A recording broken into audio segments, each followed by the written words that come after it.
pass, I was absolutely shaken, as was everybody. I was terrified, and you could hear grenades being thrown, they were being hauled from across. They started shooting blindly. Some of my friends had got injured that time. I managed to hide in my kitchen, that's the chambers.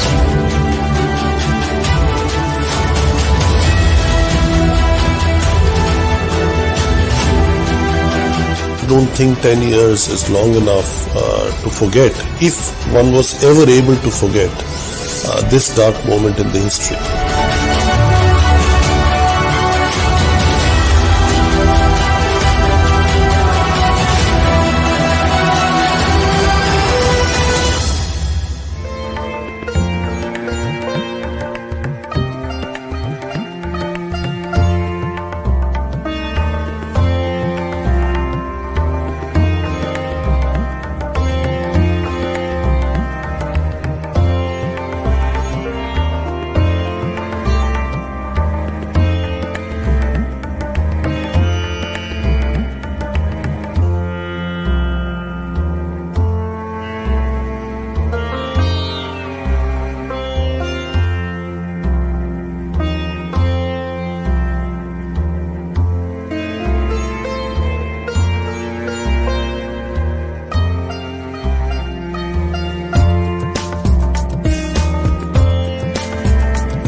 That's all right, Mr. Bakshi. Look, we will commence. I'd like to welcome everyone. We are live on Facebook, and this is being recorded as well. My colleague Akashika is in the background. She's supporting us in the background. Today, we are gathered to remember the Australians, the Indians, the Kiwis in Mumbai attack and the challenges that we face now and in the future. I'm speaking from Warramungu country in Tennant Creek. So I'd like to acknowledge the traditional owners, past, present, and emerging. I will like to welcome our keynote speaker, Captain Alok Bansal, also the founder of India Foundation. Ben Scott, cyber expert, and we look forward to learn some interesting things from you, Ben, today. Former MP Kamaljeet Singh Bakshi from New Zealand Parliament. Welcome all who are listening. I'm Sid Vashist. I am a former councillor, been involved in local government in the Northern Territory, and also been involved with Labor political party. 26th of November. It's a very significant day. Today, we are here to have a dialogue and discuss what happened on 26/11/2008 and commemorate, remember, and just emphasize that we will never forget the lives lost. We will never forget the innocent loved ones that perished during an uncalled terrorist attack by extremists, whether they're far right, far left. We have an issue, and this was uncalled for.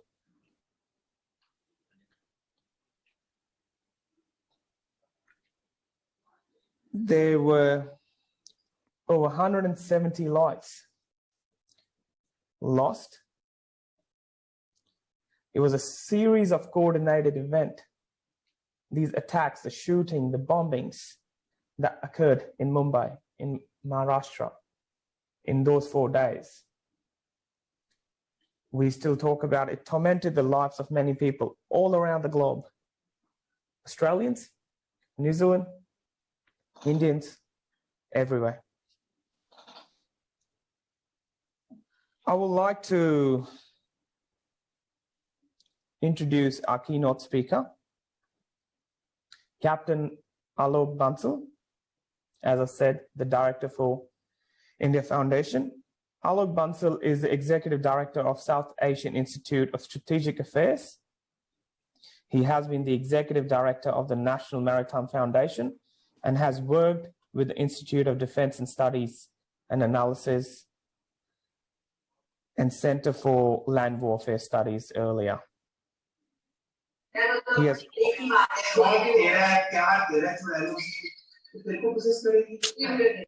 those who just dialed in, can you please put your on mute, please? Thank you.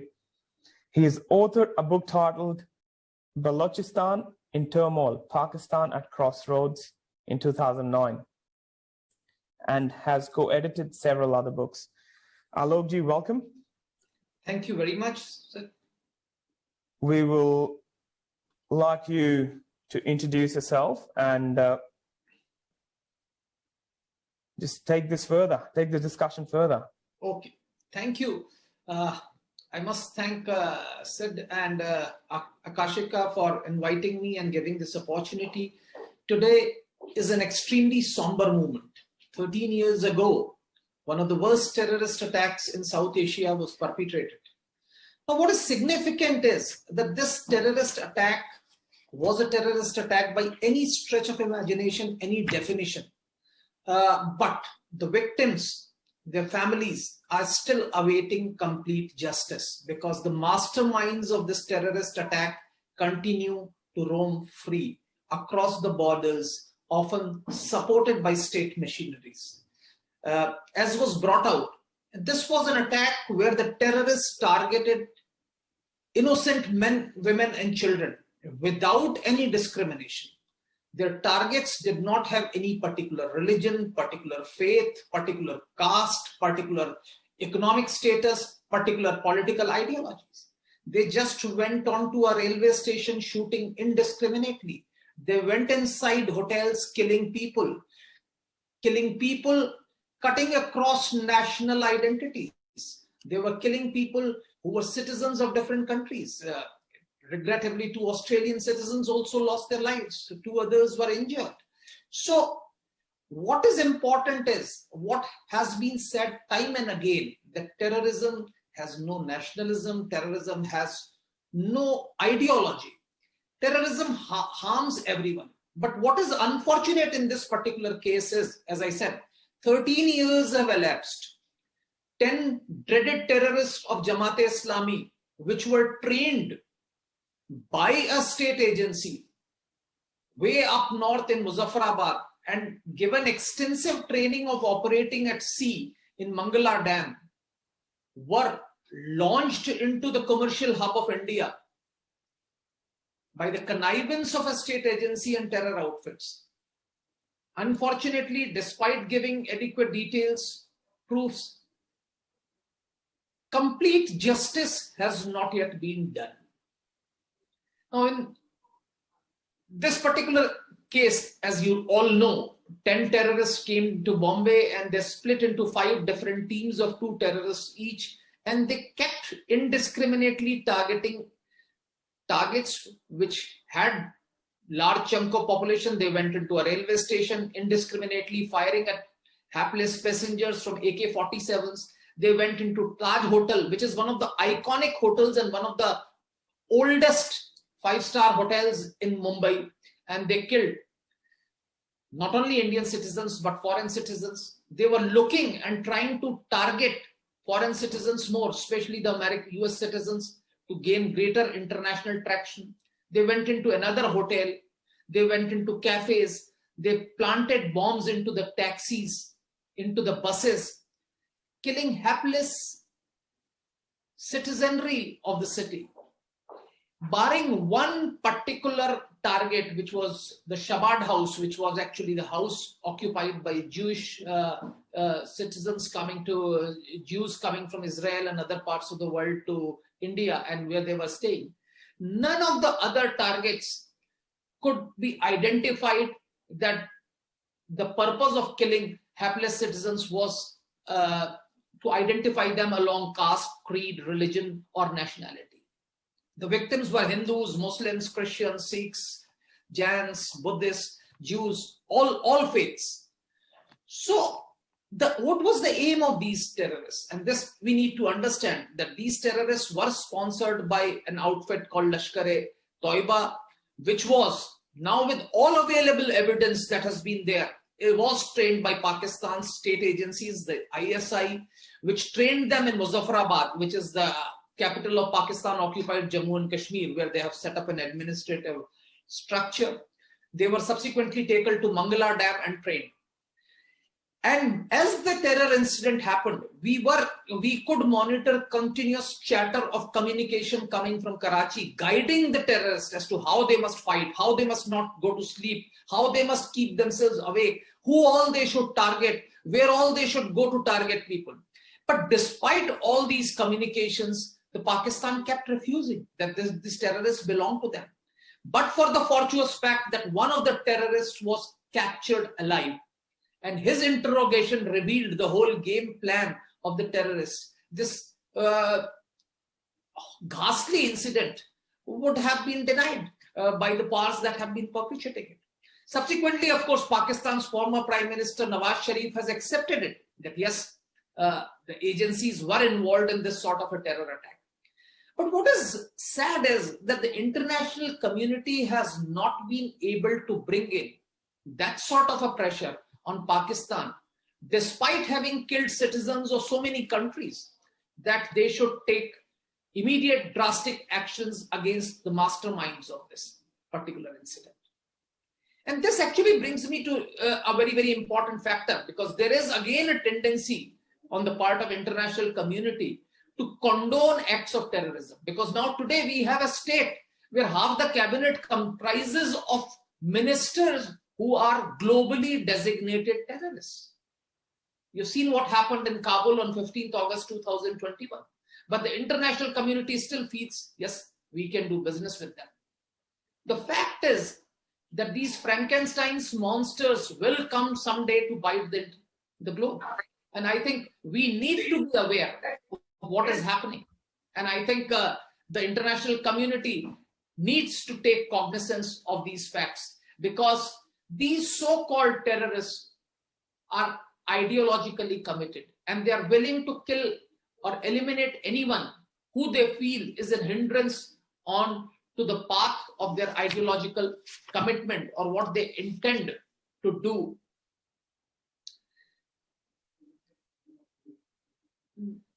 Pakistan has repeatedly been denying that what India has provided to them is not a credible evidence on which they can act. But the fact is, India has given them all the recordings, which have been where their handlers from Karachi have been speaking. We have given them all the details of what Ajmal Kasab's interrogation revealed. The interrogation reports have been given to them. Not only that, a US Pakistani accomplice, Mr. David Headley, who has been arrested subsequently by the American authorities, has also given all the details as to how this conspiracy was hatched. But Pakistan has been deflecting international attention and has not taken any worthwhile action against the two major masterminds, that is Hafiz Saeed, who is the head of the Lashkar-e-Toiba or Jamaat-ud-Dawa as it is called now, and Zakirur Rahman Lakhvi, who was actually let out on bail as early as 2015. Of course, he has been arrested early this year after roaming freely for 5 years. But even now, the reports emanating, the journalists have reported that these two individuals are free to meet people, are interacting and propagating their ideas across the spectrum. So a time has come where international community must say, notwithstanding anything, terrorism will not be tolerated. And that's why we keep reiterating that this is a day when we shall not forgive, we shall not forget. We will not forget that hapless citizens, over 170 citizens of different countries of the globe were martyred by these dreaded terrorists for no fault of theirs. So I think a time has come, 13 years down the line, the international community needs to come up and I think pull those countries which were responsible for perpetrating this sort of a terrorist attack, ask Pakistani government to ensure that the perpetrators are brought to justice. And this becomes extremely important because in this particular year, we have seen the fall of Kabul, where obscurantist regime has captured power. As I said, more than half the cabinet ministers of this regime are globally designated terrorists. And still, there is an attempt by a certain section of the international community to legitimize this rule. We need to understand that if you breed these terrorists, if you actually accept these dreaded outfits, sooner or later, they will show their true colors. They may mask their intentions at this point of time when they probably are seeking global legitimacy. They are looking, but they are ideologically committed outfits, and they have not publicly criticized any global terrorist outfit, be it Al-Qaeda, be it any other outfit which is actually indulging in acts of violence against any countries of the region. What Mumbai also showed very clearly was that there are no national boundaries as far as acts of terrorism are concerned. Terrorists can strike across national boundaries, across seas, across land frontiers. They have no geographical confinements. And this we need to understand that some countries, probably Australia, may feel that you are geographically isolated. But we have seen that there have been incidents of terrorism which have actually taken place across the globe. Because today's terrorism is breeding in the mind. It is an ideologically committed terrorist. And to counter him, we have to counter the ideology that is actually leading him to that sort of a terrorism. And this requires a carefully crafted de-radicalization program, which must be seeped in theology, which counters the narrative that the terrorist has been fed. And I think this is a field where the entire global community has to come together. Because on this somber moment, I finally appeal to all of you that we must impress upon our respective governments that as far as terrorism is concerned, there is going to be no compromise, and all the countries of the globe will come together to tackle and isolate these global terrorists. Thank you. Thank you, Alokji. Thank you very much. Before I lead on to the conversation with Ben, I think it's important to discuss the take from your conversation, Alokji. One of the key things that you just mentioned is terrorism has no religion. Absolutely, absolutely. And while we're discussing the conversations, I want to acknowledge the defense forces, the police, fire, emergency services, they were in the forefront to protect the innocent lives. We will never forget their efforts. 10 Lashkar-e-Taiba extremists who were trained in Pakistan, and we have evidence provided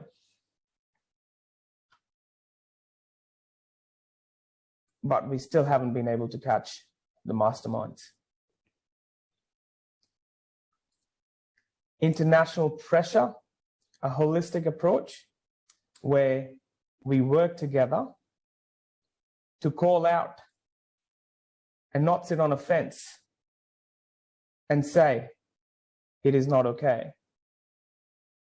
To countries, the foreign countries that are training these people, who are radicalizing these people, who are creating terrorists, who have no emotions,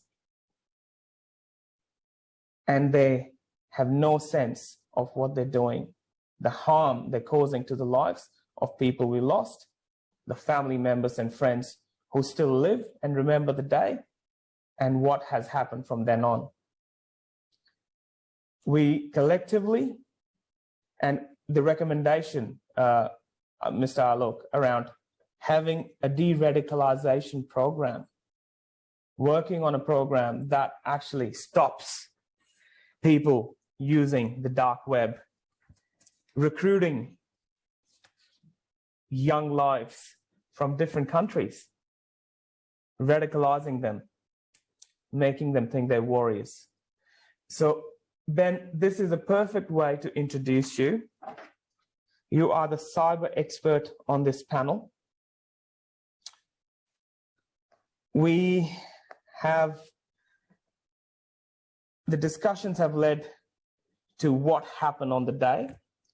Earlier, we discussed what led to 26/11. And I believe you've got a lot to say about that. Ladies and gentlemen, Ben is a cybersecurity researcher with a particular interest in security engineering, cyber warfare, and cyber espionage.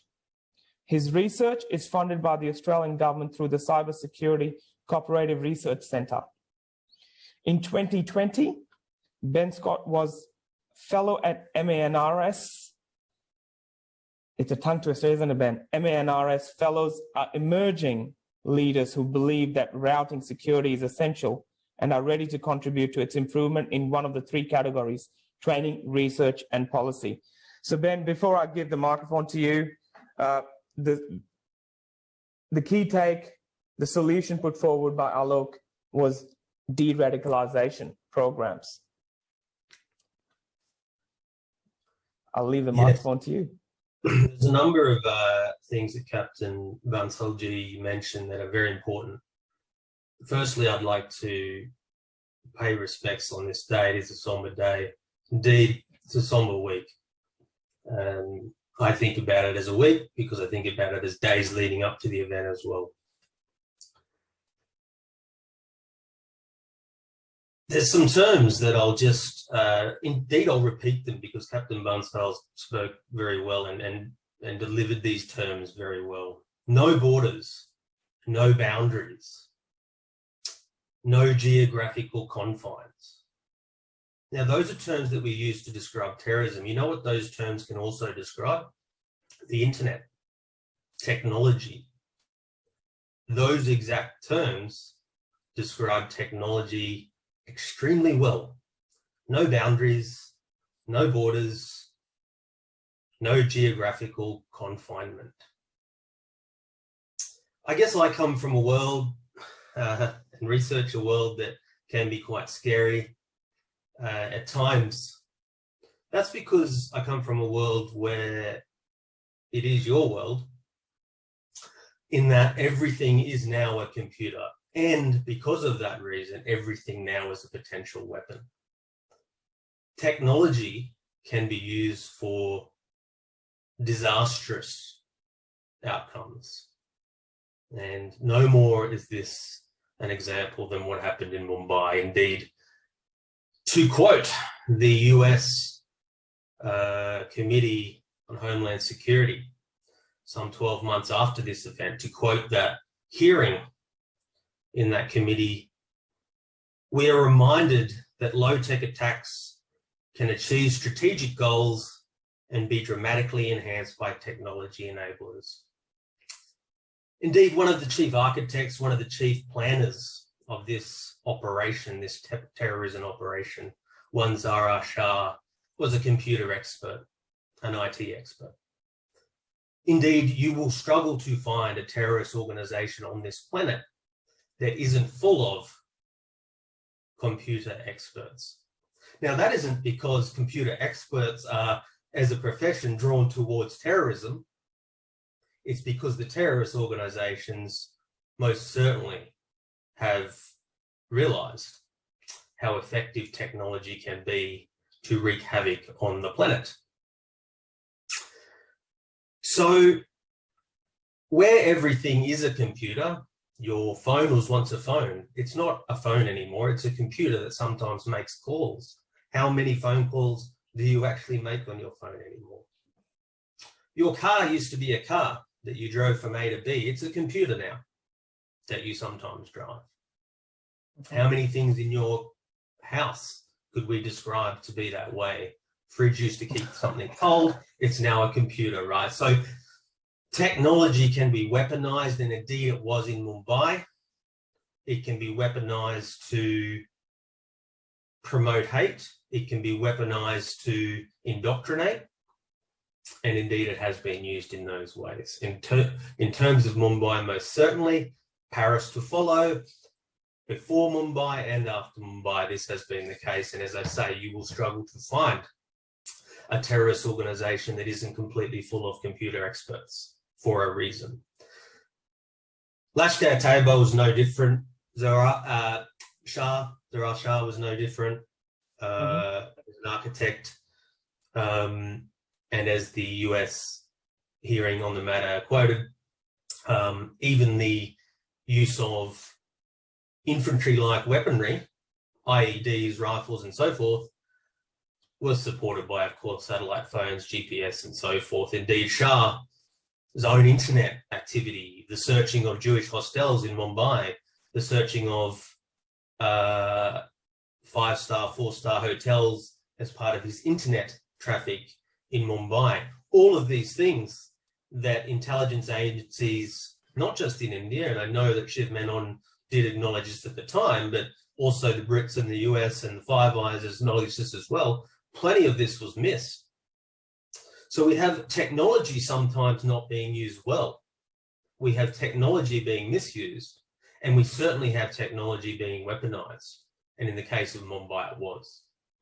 Even in the attack itself, control centers near the border of Kashmir, inside Pakistan, control rooms set up specifically to support this operation, all enabled by technology. So I guess I'm here to say that where everything is a computer and therefore everything possibly can be weaponized, whether it's Mumbai, New York, London, or Paris in 2021, it's now a case of the terrorists not having to come through the front door of that hotel. Indeed, as we've seen in the U.S.A. recently, the terrorists can come through a system inside your water treatment plant to poison your entire population. The terrorists can come through your electricity grid, your power grids, your nuclear power plant, your traffic systems. These are not theoretical. These have happened. So I would say, as a point on this, and to Captain Van Zyl's point as well, which was excellently delivered, where technology can be used for such destructive means, we need to counter that use with technology. Of course, we need to use technology as it has been used, profoundly been used for positivity. And we need to counter such attacks with technology, be at the indoctrination level, at the educational level. The use of technology is so important. And of course, at the point of the spear, as a counter to what would be those who seek to bring harm and devastation upon the planet, technology is enabling that. We must counter. So I guess my lasting point is, in the world where I come from, where everything is a computer and therefore everything is a potential weapon, there is the opportunity to counter that situation, to use technology as a positive outcome, as a positive tool, as a counter, and as a counter weapon. And I think there's a lot more to go and a lot more work to be done on this. And as I said, people to this day, unfortunately, regret the lead up to this event and other events, and missing and underutilizing technology in some ways to prevent what happened in Mumbai and to prevent what happened in other places in the world as well. But there's opportunities for us to do this, and we must do it.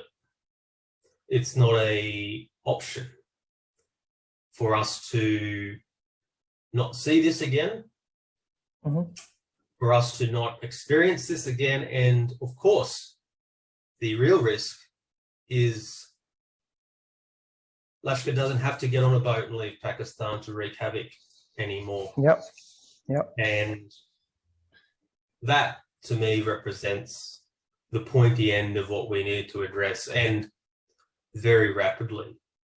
So I'd like to again pay my respects to the many people that have been impacted by this horrible event, and to those people still suffering the trauma of this horrible event, and to those who sought to help and to do what they could when it was all a bit too late. So thank you. Thank you, Ben. Well said. Countering cyber attacks from multiple countries is something that is happening right now. And someone just introduced me to this website where you can actually go online and monitor the cyber attacks that are happening on different countries. Doing some research, and please fact check me here, Ben. Australia, New Zealand, and India are one of the few countries that are not involved in cyber attacks. But we often become the victim of cyber attacks. Yes, it's an interesting discussion. We're certainly involved in offensive operations, and it's something that Five Eyes and India and South Korea and others are working very closely on now. So we are now very much involved in counter-offensive operations and disruption activities designed for the very purpose to stop something like this happening and more. But you're right in to say that we are targets, and we're, fairly juicy targets, particularly for authoritarian regimes. Technology in the hands of authoritarians is a disaster. And I'll say on technology as well, just simply on technology, because it's not just about technology, but as I said, it's, as has been reported over and over again about Mumbai, it was an enabler, and it was critical to the operation. But like any tool, which is what technology is, a tool, you can give someone a hammer and they can build a house or murder someone with that hammer. So we need to really have a lot more deeper discussion, broader discussion about technology as a tool. Sure. But sure. It is true to say that those nations that you mentioned, Australia, India, and others, are very big targets. It is true to say, though, that they've never been working more closely than they are now on this particular area in terms of cybersecurity and counterterrorism operations. Thank you, Ben. I do appreciate it. Look, I'd like to lead this conversation to our next panelist, Mr. Kamaljeet Singh Bakshi, former Member of Parliament for New Zealand Parliament. Kamaljeet Singh Bakshi is the former MP of New Zealand Parliament and the member of National Party. He is the first Sikh Indian Member of Parliament in New Zealand. He is a Pravasi Bharatiya Samman awardee for his dedicated commitment to the community, and he has been facilitated by many organizations. Before I hand the discussion to you, Mr. Bakshi, just like Mumbai attack, New Zealand went through some challenging times. Once again, we had a radicalized individual, unfortunately Australian, who was involved in the Christchurch attacks. Recently, New Zealand witnessed stabbings. And once again, it was initiated and controlled, as Ben said, technology, how the events were engaged. And this individual live streamed the act. Ben clearly indicated the only way we can counter these extremists is by technology again. Mr. Bakshi, it's great to have you here on the panel. I'll hand it to you for discussions. Thank you, Sid, for your kind introduction. As I'm facing challenge with the technology today, I don't know why my camera is not working. So my apologies to the panelists and to the viewers that I'm facing that challenge of technology.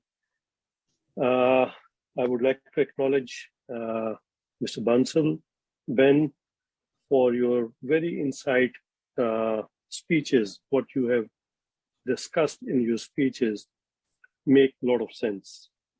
And we are seeing that today, the fight is changing.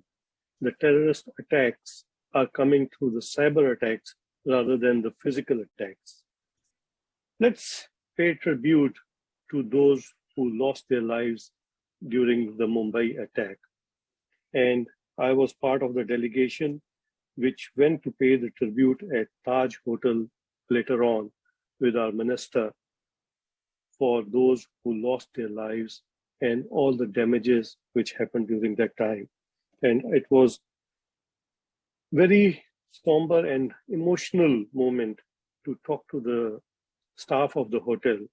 And some of the things which were discussed, I can't share it over here, but the way the forces managed to handle that situation, we need to salute them. They did an amazing job. Otherwise, it could have been a bigger disaster than what happened. And the target was the financial capital of India. India has been doing so well in past few decades that it has become envy of some of those countries which have not done so well. That is one of the reasons why we are seeing that time and again, they have been targeting India and different parts of India. And they are trying to divide the secularism and target the secularism of India. We have been living together for generations, for centuries. And that relationship is being targeted by those who don't see us eye to eye that we are doing so well because of that. When you have mentioned about the cyber attacks, there are no boundaries, there are no limits. And that's what we have seen. The technology development was for the betterment and the well-being of the humanity. But some people with the bad intention, they are using the technology for their self-motivation and self-destruction purposes. As Sid just mentioned about the Christchurch attack, that was live streamed by the perpetrator to show how bad he was and how he was targeting innocent people who were worshipping in the mosques, and there was no reason why that happened. Then again, in New Zealand, we saw that the stabbing happened. The innocent people were attacked and killed. Even in Sydney today, I think there has been a news that where guns and handmade bombs, homemade bombs have been discovered. And that was the intention of those people to create terrorism in Australia. In past, we have seen so many attacks in Australia where innocent people have been killed. And this phenomenon is just not confined to Down Under, but it is happening all over the world. The recent taxi attack in London, we can count so many. We have talked about the Kabul attacks, how the people were killed over there. And India is becoming a very important part to take the challenge and to fight the terrorism from time to time. It's a real honor that India is part of the Quad countries, plus becoming the part of the Five Eyes to support and counter terrorism. And India can play a very important role because of the political and geographical situation. India is surrounded by some of those countries which are involved in terrorism, and India is ready to take the challenge. That's the commitment of our present Prime Minister, Honorable Narendra Modi. We have seen that India has gone out of way to support the neighboring countries, whether it was Bangladesh, Sri Lanka, Maldives, anywhere, wherever the need was raised, the Indian forces have stood by the neighbors to support them. And I think today, becoming an economical powerhouse of the world, which has got huge potential for economic growth to support others also, I think that counterterrorism and to fight with the terrorist organization, India can play a very important role. And I think we all should talk to our governments to support these kind of initiatives being taken up by all the countries, peace-loving countries, and make sure the humanity is safeguarded and people feel safe at their home. So with these words, I would like to thank the organization for organizing this discussion and paying tribute to those people who lost their lives during this Mumbai attack, which was really sad. And I hope it never happens again. And we can ensure with the use of technology that we can tackle these kind of challenges. Thank you. Thank you, Mr. Bakshi. Appreciated your input and suggestions. What Captain Bansal said before in his ending remarks, de-radicalization programs. Ben said, we can only counter terrorism with better technology and efficiencies in technology. Mr. Bakshi, I'm hearing something similar where you've clearly flagged the importance of the Quad Alliance. And as Ben mentioned, the 5 Eyes and how the progress is currently shaping up. Our relationship is strengthening, and we need to continue to encourage the leaders in our respective countries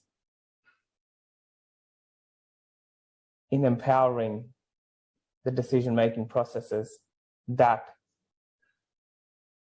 hold accountable the extremists or the foreign countries that are actually enabling these extremists.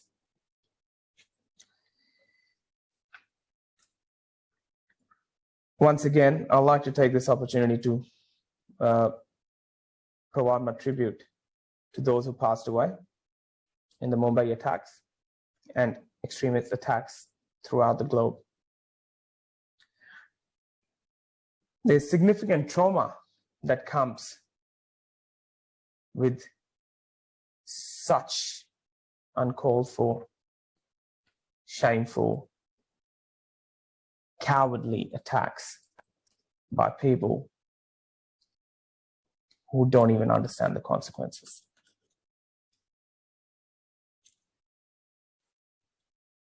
India can definitely, as Mr. Bakshi said, has a key role to support foreign countries like Australia and New Zealand and continue having these conversations. Look, I'd like to open the floor. We still have around 14 minutes. I'm certain Akashika is listening in the background as well. I'd like to open the floor for a Q&A. And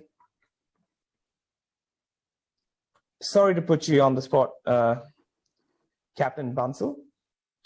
As a keynote speaker, you have just listened to the panelists from Ben and from our colleague in New Zealand.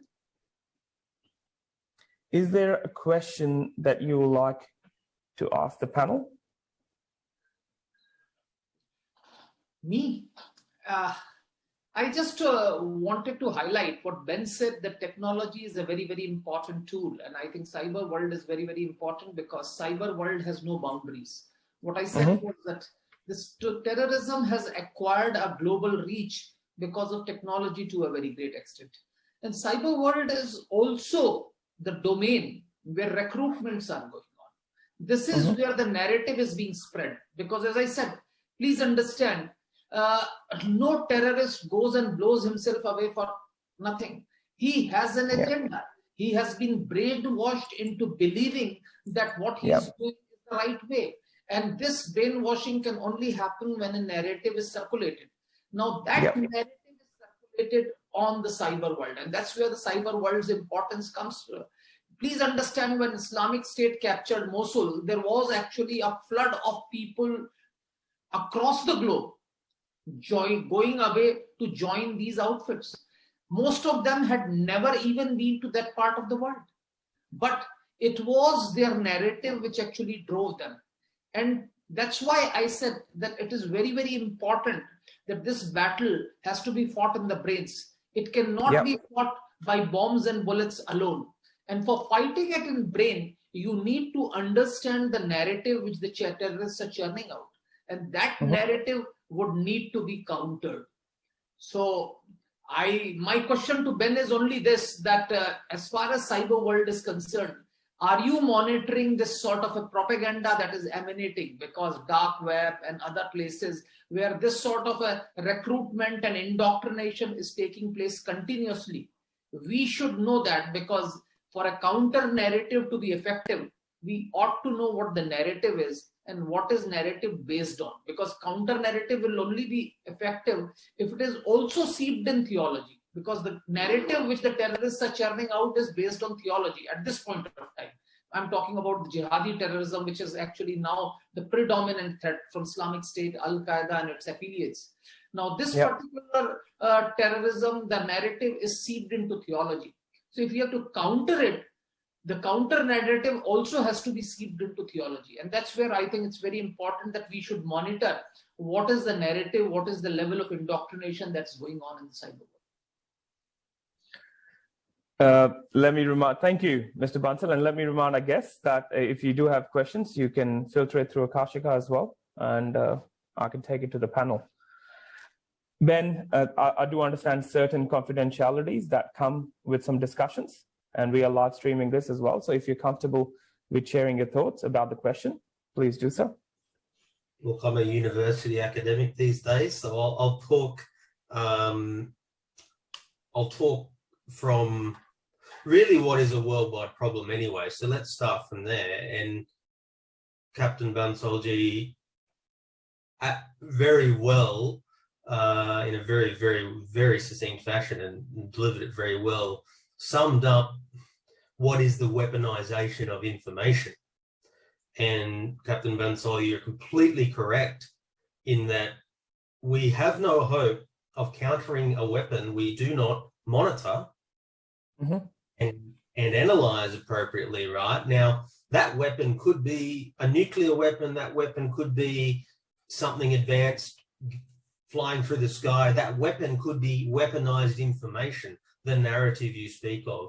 And if we do not adequately monitor that weapon, which is exactly what it is, we have no hope of countering it. So going to Captain Bansal's extremely important point. Yep. To be able to counter the weaponization of information, we absolutely have to adequately assess and monitor that weapon, which is exactly what it is. It should not be treated as anything other than a weapon in order to be able to counter it. And there is, and to answer the question as well, there is a lot of work going on globally. In fact, a lot of work being done in particular amongst countries like New Zealand, Australia and India on this very point. And some spectacularly gifted individuals, both researching and conducting operations in that space. So I think we need to be vigilant in that regard. I think we need to not in some way treat that narrative, that information, that weaponized information as anything other than a weapon, because I believe we sometimes are tempted to treat it softer, or to misunderstand it, or to believe it perhaps is not as immediately threatening as the dropping of a bomb. But that is to see something in isolation rather than the system that it is. A system is made up of components, is it not? And one struggles to function without the other. So if we have a hope of what I call disruption, cyber disruption in particular, but cyber disruption means disrupting operations, much like the one that was planned and executed in Mumbai, Captain Bansal is completely correct. We must get a grip on the narrative, which is the weaponization of information, to be able to sufficiently counter it. Thank you, Ben. Geez, what a response. You've taught me a lot just then. There was a lot in that 60 to 90 seconds answer there, mate. Appreciate it. Mr. Bansal, once again, great question. Ben, now this is your turn. If you do have a question for your fellow panelists, Mr. Bakshi or Mr. Bansal, the director from Foundation India. I'd like to ask, I hope I'm not being greedy, because I'll ask both gentlemen, Mr. Bakshi and Captain Bansal, the same question, because I believe that I can ask it, and the great work that both these gentlemen have done and continue to do. Mr. Bakshi as part of the Parliament, and I know Captain Bansal's work from the India Foundation. So I'd like to ask both gentlemen their opinion on how governments, India particularly, and Australia and New Zealand, but it could be any of the Five Eyes nations and India and other democracies, let's say, how can we sometimes overcome bureaucratic barriers that can get in the way of us achieving some of this work? How can we work through those track processes that we do, those sideline diplomatic processes that we do as well?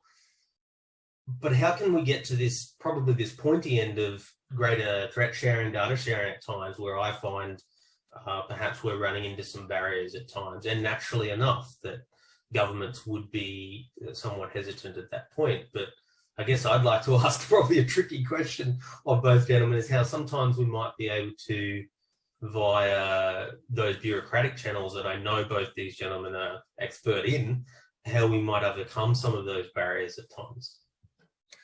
Thank you, Ben. Good question. I'd like to first request Mr. Bakshi, if you may, to answer this question.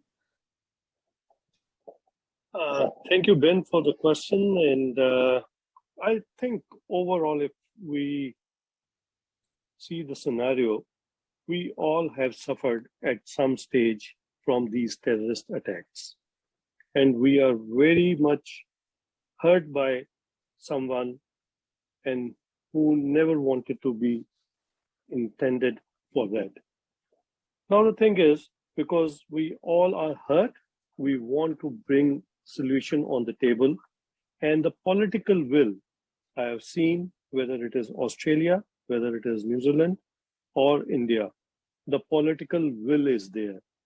And once the political will is there, then the bureaucratic challenges can be tackled. That's my take on it. And that's very important, that we need to have our leaders to take the initiative. As we saw after the 15th March attack, there were initiatives taken by the Prime Minister, Jacinda Ardern, and French President came together to make sure that these, like live streaming and these kind of the videos which were available, should not be allowed to be circulated on the social media. Mm-hmm. There has been advantages of the social media, but people have misused these technologies, and we have to make sure and bring those intentions in front of the people. And I think whether we all are democratic countries, and any of these democratic countries have a clear intention that we should not be able to fight to stop these kind of things. So I hope those political wills can be translated into the bureaucratic wordings and can be clarified as soon as there are some issues raised by people. Thank you, Mr. Bakshi. Mr. Bansal, just following up from Ben's question again, the data sharing, I just wanted to add something to this conversation now. We all might recall Cambridge Analytica and how the political agenda's been run on social media platforms. Well, that's radicalization as well, isn't it?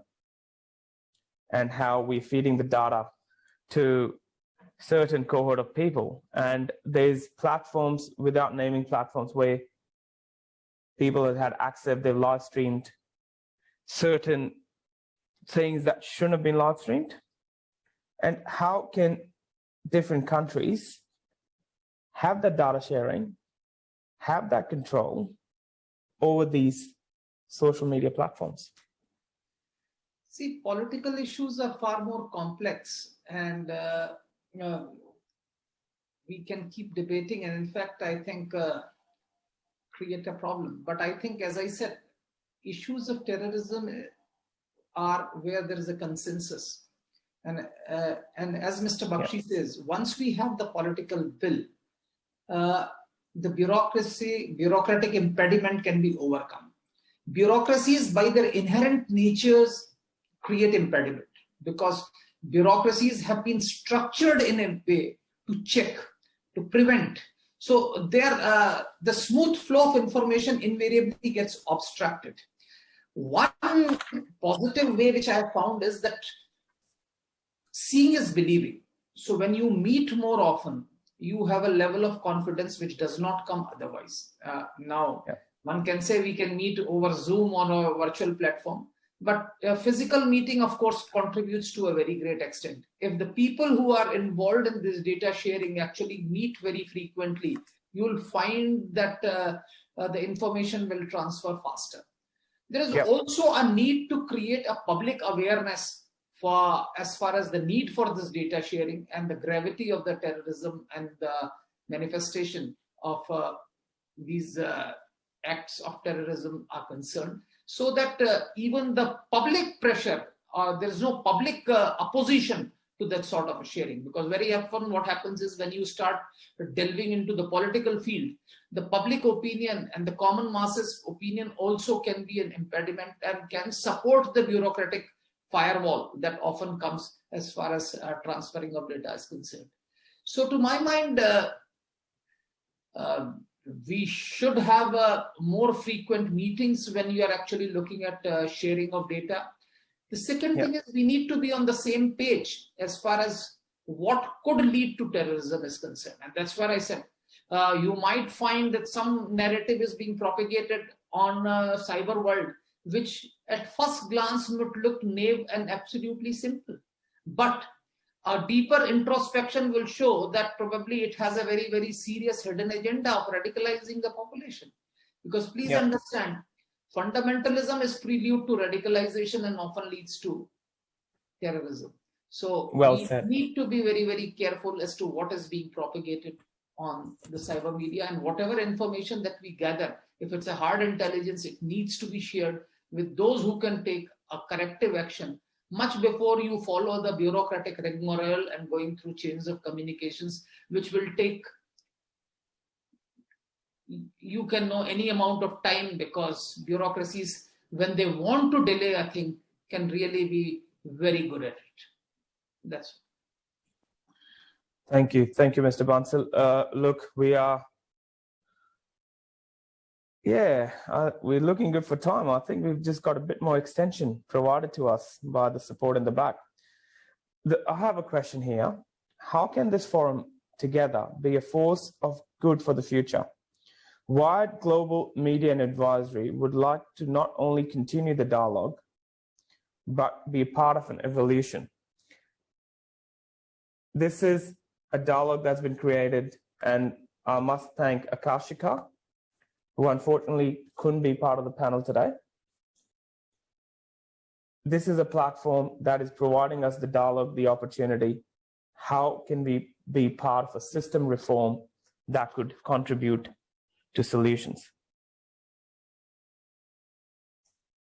Anyone? I'm happy to just speak to that briefly, I think, and to really extend from Captain Bansal's point about deepening of relations and trust in relationships, right? And it's amazing. It's a really important point Captain Bansal's just made, actually, because if we want to talk about that, then much of that comes from usually, unfortunately, shared tough experiences, right? So the Five Eyes was born out of World War II, even pre-World War II, in the midst of World War II, out of traumatic circumstances, out of adversity. Similarly, we have an incident like Mumbai, which by its awful destructive nature has brought aspects, I would suggest, of Australia and India together, if not other countries as well, U.S.A, New Zealand and others. So sometimes I think the deepening of relationships born out of adversity is unparalleled in that way. And I think what Captain Bansal was referring to there is that there's only really one way to deepen relationships in person to person and human, in non-technological endeavors. And I think the forum, as much as we're using technology here, it's a forum of people. And I think more power to this. I mean, forums do work, and when there's any opportunity to exchange dialogue and deepen such relationships, I think, back to Captain Bansal's point, we're here discussing an extremely awful historical episode, but we're also discussing the strength and relationship of nations like New Zealand, Australia, India, and others out of this. So I just think that's a really important point, and these forums help serve to support that process as well. Thank you, Ben. Mr. Bansal, 30 seconds, please. I just wanted to say that this forum could be an instrument to actually bring these countries together, because please understand, all these countries are pluralistic democratic entities, and that thereby we share common values. And that's a beauty, and that's where I think, since we share the common core values, the collaboration becomes that much more feasible, and public sentiment would generally gravitate towards the same objective. And to that extent, unlike many other autocratic regimes, we share the common values. And so I think there is a strong reason why we should collaborate. Our interests, our values are common, and that should actually bring us together. So this medium could help get the policymakers together from these three countries so that we can move forward. Thank you, Mr. Bansal. I'm hearing subject experts and more open dialogues between different people from different countries.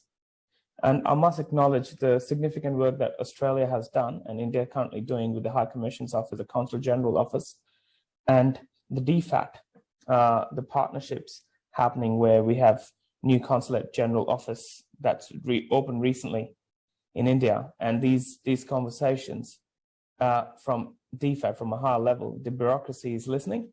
There's a will, and people are actually achieving some good outcomes. So let's continue these dialogues. Mr. Bakshi, closing remarks, please, and what would you like to add to the conversation? Thank you, Sid. And once again, I would like to congratulate Wired Global Media for creating this forum. And this forum is gaining a lot of attraction from different countries, particularly India, Australia, and New Zealand. And we need to continue with these kind of discussions and broaden up our spectrum to get more people on board to discuss such issues from time to time. The thing is, the trust and the support of each government, each country to each other will be the key to success of the whole strategy, what we want to achieve out of this forum. The way Australia, New Zealand, and India cooperate from time to time, that will enhance this trust, this support for each other. In difficult times, we can come together and support each other. And that's where I feel this forum, which will have a broader spectrum in days to come and months to come, and that will create that trust between us.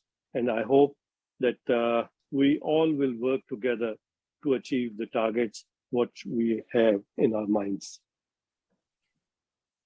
Thank you, Mr. Bakshi. And thank you to, once again, our keynote speaker, Mr. Bansal, Ben Scott, Mr. Bakshi. We do appreciate your time and your expertise and the discussion. There's been a lot of learnings here today. One thing is common. There is a will, and we will not be weakened by these cowardly terrorists or these countries that support these cowards. I like to say, speaking from Waramangu country, I like to say Kamada, that means goodbye, farewell, namaste, and we will speak again. Thank you, everyone. Thank you, Sid, and good to talk to you, Mr. Bansal and Ben. Thank you very much. Thank you.